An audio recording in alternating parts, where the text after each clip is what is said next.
that is the full picture, however. I would not be surprised if we see the Trump administration back down from the threats of blocking the entire Persian Gulf, and that there will be announcement of new talks in a couple of days.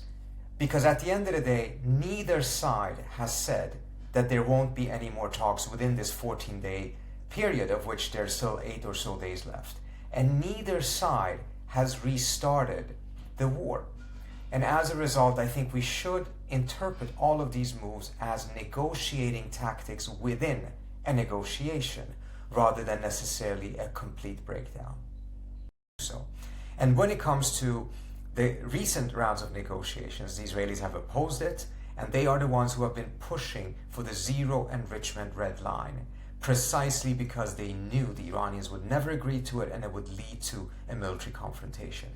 If the US position in these talks truly was zero, and that is truly the reason why it didn't go anywhere, that would be yet another sign that the Israelis have been successful in undermining diplomacy. It would be a major mistake. I don't think Trump has any escalatory paths out of this war. If he moves forward with this blockade, it's important to recognize he's not just going to do it against Iran.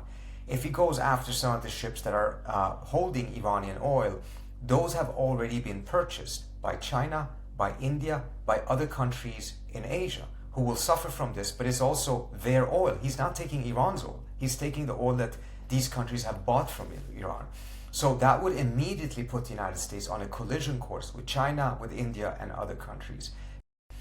Moreover, if he really goes forward with all of this, then it is very likely that the Houthis will close off this the Red Sea as well. That's another 12% oil flow globally that will be lost, together with the 20% that has been jeopardized by what the Iranians are doing in the Strait of Hormuz. That would shoot up oil prices, probably closer to $200. There is a logic behind this that would say that he is moving forward with these type of pressures in order to get the Chinese to step in and pressure Iran. However, I do not see that working if the US's position simultaneously is zero enrichment. The Chinese know very well that the Iranians would never agree to that. The Chinese themselves do not agree with that objective.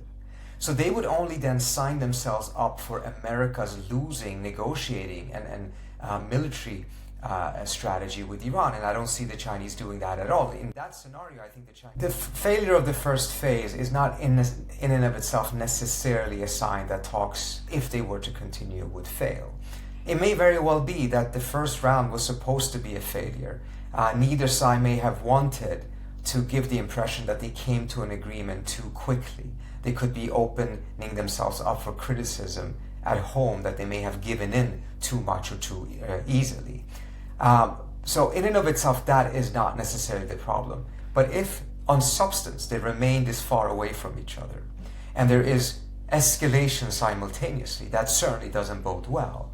But if they don't come to an agreement, I still see that the more likely scenario is that they will reach a new non-negotiated status quo. One in which the Iranians do not get sanctions relief, but they do retain control of the Strait of Hormuz because the US can't do much about that. And at the same time, the United States does not go back into full-scale war with Iran, and the question then becomes, will the Israelis conduct that war by themselves against Iran, or will they also back off? I think part of the value of that type of a scenario, even though it is not the ideal scenario, obviously, is that the Iranians will be able to declare a degree of victory. They can say that they did not back down from the US threats. They still control the straits. They will generate income through those tolls. They will re-establish economic relations with a large number of states who had fled the Iranian market because of US sanctions, but are now forced to come back in because they need the oil from the Persian Gulf and they need to pay those tolls. And the US side can point out that they did not enter into an endless war.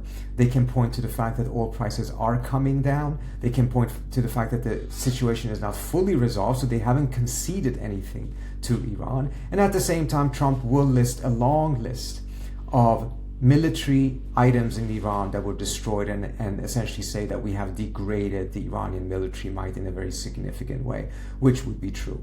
And within the United States, a lot of people will be very skeptical because it clearly is not the full picture. But within Trump's base, they will most likely buy this narrative of victory because they will be very happy that the war has ended and that oil prices and gas prices are coming down again. Ultimately, success or failure depends on where we end up.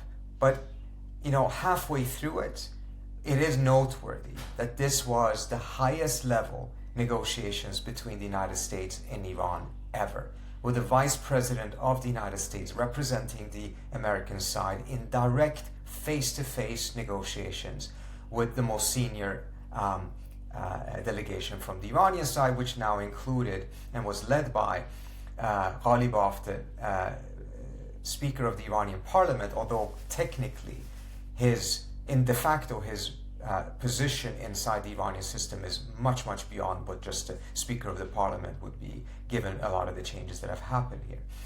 And that is in and of itself very positive. It's important to break some of these taboos. It was a very self-defeating taboo for the Iranians to refuse direct face-to-face conversations with the American side in the previous round of negotiations.